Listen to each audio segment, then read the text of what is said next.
All right, we've just spent 2 days on factoring. Now what we are doing is we are going to learn how to solve quadratics. And like I wrote here, the great news is we solve quadratics using factoring. So it's really day 3 of factoring. When we're solving quadratics, there's something that we're actually looking for. We are actually looking for the x-intercepts of our graph.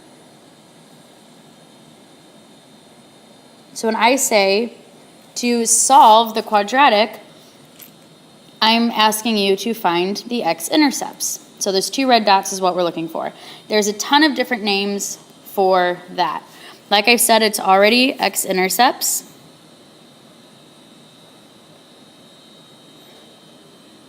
These are also called roots. I could also say what are the factors or the solutions. And lastly, I might ask you for the zeros. Oops. So I could ask you to factor and solve a quadratic using any of these 5 words: x-intercepts, roots, factors, solutions, zeros. So your directions may vary, but if it has any of those 5 words in it, I'm really just asking you to factor, then solve. So as you see here, these directions ask you to find the zeros. And like we just discussed, they're just asking you to factor, then solve. So what we're going to do is I'm going to replace this f of x with 0. To be able to factor, everything always has to be set equal to 0.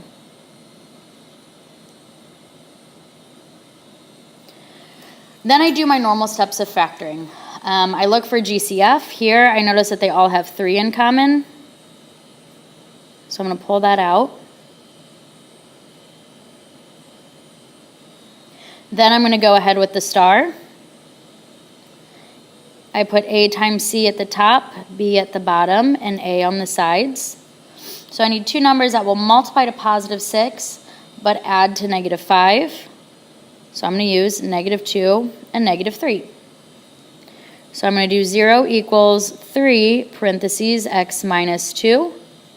X minus 3. So this is the factoring part. Now the solving part.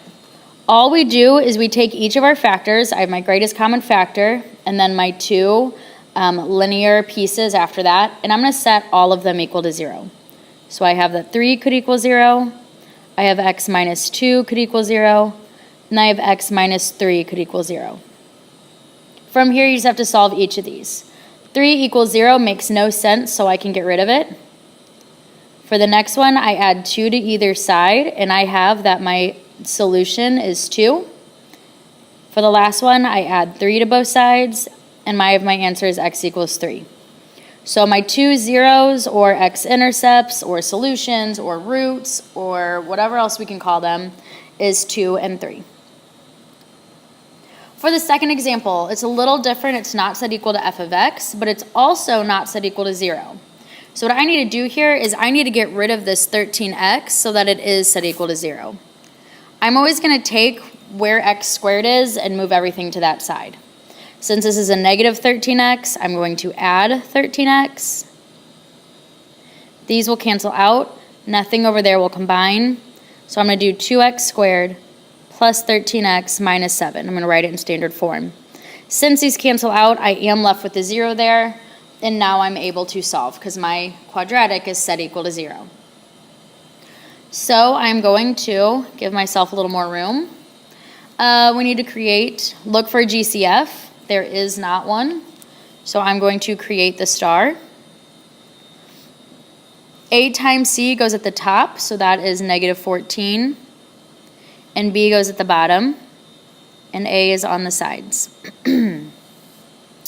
2 numbers that will multiply to negative 14 but add to 13 would be 14 and negative 1. So I look on the sides, 2 over 14 will simplify down to 1 and 7. But 2 and negative 1 will not simplify. So I'm going to rewrite my factors. I have x plus 7 times 2x minus 1 and set them both equal to 0. So now to solve for x, I take each of my factors, I know both of them equal 0 at some point, so I'm going to find where they do equal 0. So I know one of my x-intercepts is at 7. The other one is a two-step equation. I divide both sides by 2, and I'm left with x equals 1/2. Every single quadratic is going to have two answers. So each of your factors produces one of those two answers. So here's your two examples. And now here's your try on your owns. As you notice here, this time I'm going to solve for my roots. But again, zeros, solutions, x-intercepts, factors, no matter what I ask for, I'm just telling you to factor, then solve. Good luck.